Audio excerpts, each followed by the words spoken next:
Roy is an astronaut who works on the International Space Antenna, which has been built at the edge of space, but is connected to the Earth. In the near future, the solar system is struck by mysterious power surges, threatening all human life.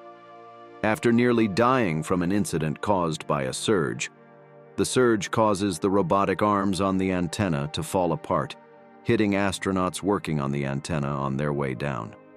Roy cuts the power circuit to save the rest of the station before falling down to Earth himself. He deploys his parachute to survive. Major Roy McBride, son of famed astronaut H. Clifford McBride, is informed by U.S. Space Command, Spacecom, that the surges have been traced to the Lima project, which is near Neptune now, created 26 years earlier to search the limits of the solar system for intelligent life, where the sun's magnetic field won't interfere with incoming signals from alien life out there. Under Clifford's leadership, from which nothing has been heard for 16 years after reaching Neptune. Roy is informed that the Lima project was powered by antimatter, and the surges have the characteristics of an uncontrolled chain reaction involving antimatter. If the reaction gets out of hand, it will destroy the solar system. Roy's mission is to contact his father from Mars and try and ascertain the situation. Informed that Clifford may still be alive, Roy accepts a mission to travel to Mars to try to establish communication with him, joined by his father's old associate, Colonel Pruitt.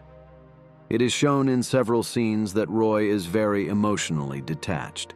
He has no emotional reaction to his partner leaving him, or to the news that his father may still be alive. After taking a commercial flight to the moon, Roy and Pruitt are escorted by U.S. military personnel to the Spacecom base, located on the far side of the moon. Moon is borderless and has many disputed mining territories in a state of war. En route in lunar rovers, they are ambushed by scavenging pirates who kill their entire escort. Upon arrival at the base, a dying Pruitt is placed into intensive care. Pruitt tells Roy that if Roy can't make contact with his dad, Spacecom will take all measures to destroy Clifford's station and put an end to the surges.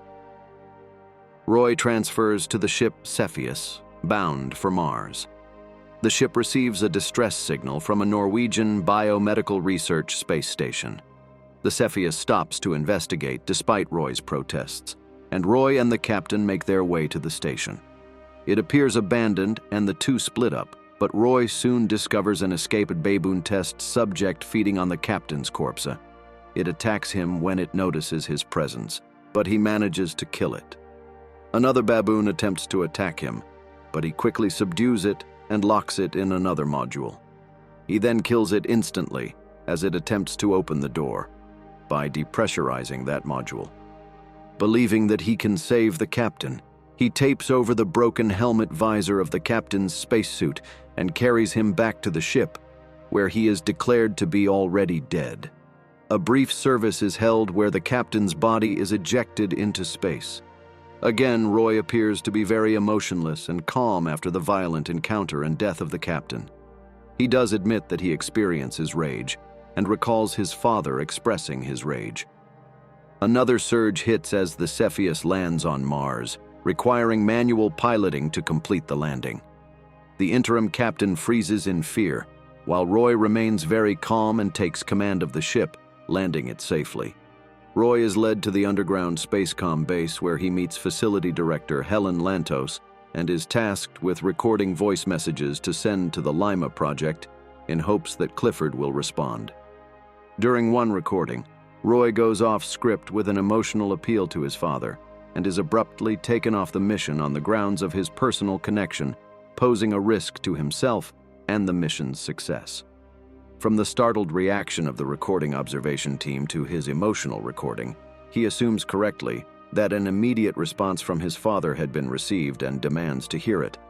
Sequestered in a comfort room, he is visited by Lantos, who reveals that she was born on Mars and was the daughter of Lima project crew members. She shows Roy classified footage revealing that Clifford's crew had mutinied and tried to return to Earth, causing him to turn off their life support systems, her parents included. She tells Roy that the crew that brought him to Mars are leaving to destroy the Lima project station with a nuclear payload.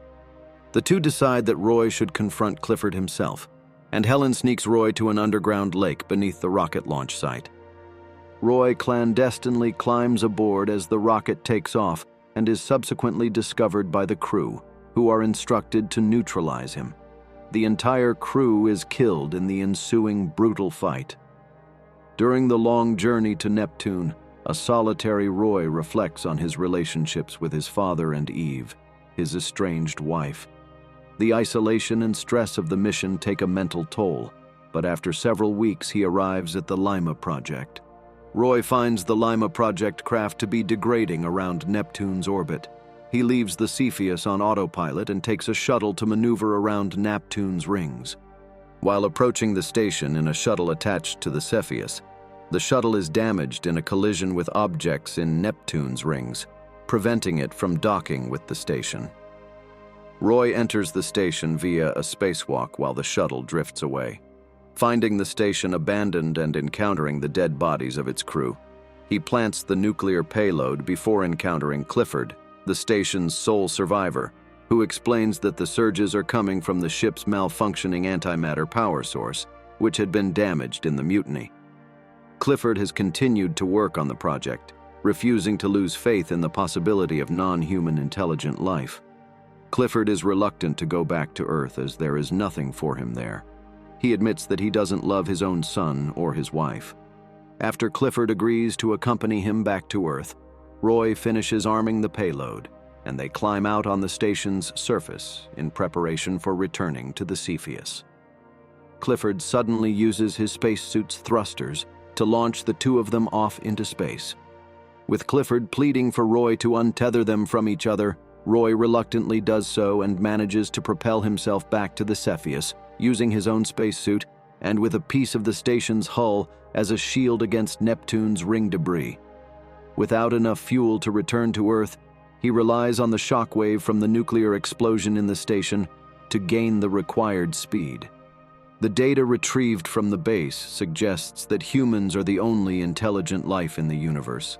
This inspires Roy to reconnect with those closest to him, and he returns to Earth with a newfound optimism.